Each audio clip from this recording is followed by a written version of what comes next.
Welcome to The Explainer. Today, we're diving into the powerful literary world of Khaled Hosseini to tackle a really tough question. When you witness suffering, what's your responsibility? Okay, let's just jump right in with this powerful idea from trauma scholar Judith Herman. She argues that when it comes to human-made suffering, there's just no such thing as a neutral observer. You're automatically part of the conflict, and you have to take a side. And that idea brings us right to the heart of our discussion, the role of the bystander. That often overlooked third person in any traumatic event. So who is this bystander exactly? Well, it's anyone who sees what's happening. They aren't the victim, and they aren't the one causing the harm.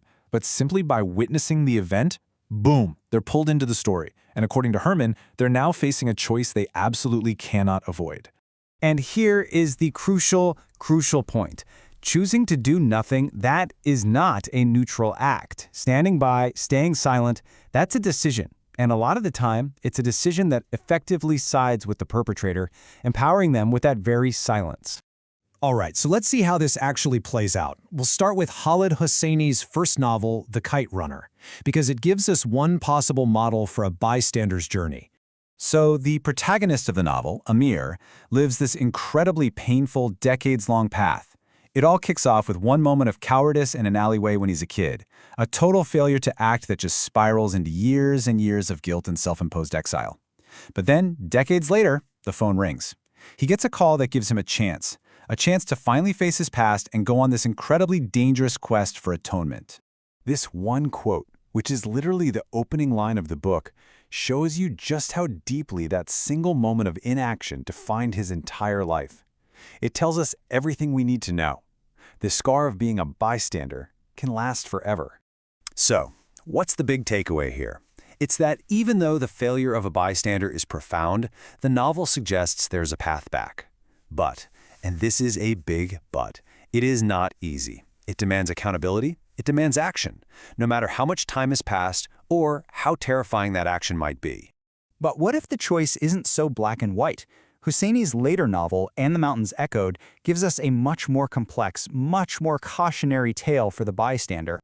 So here we meet two cousins, Idris and Timur. And right off the bat, Idris seems like the good guy, right? He's a thoughtful doctor, and he's really critical of his cousin Timur's loud, flashy, almost performative charity. Idris feels like he's the one who's morally superior, the one who knows how to witness suffering the right way.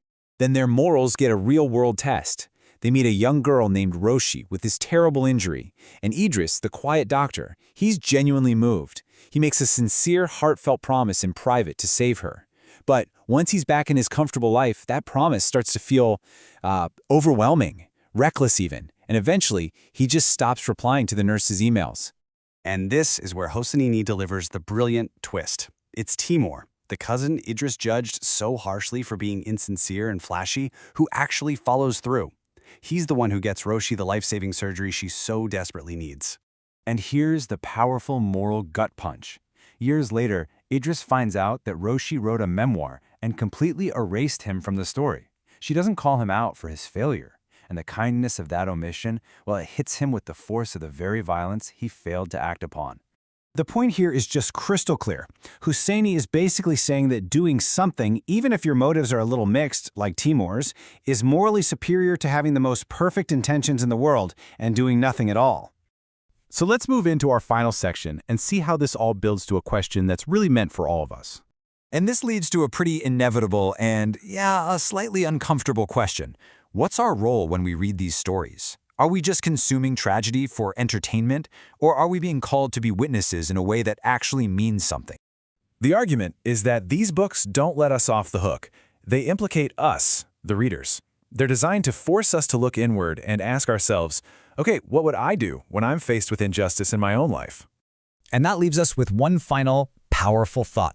The problems in these novels, war, assault, huge injustice, they can feel totally overwhelming. But as both Hosseini and the historian Howard Zinn suggests, the solution might not be one single grand gesture. It might just be in the millions of small, decisive actions that, unlike Idris's perfect intentions, can actually transform the world. So the question these books leave us with is, what will our small acts be?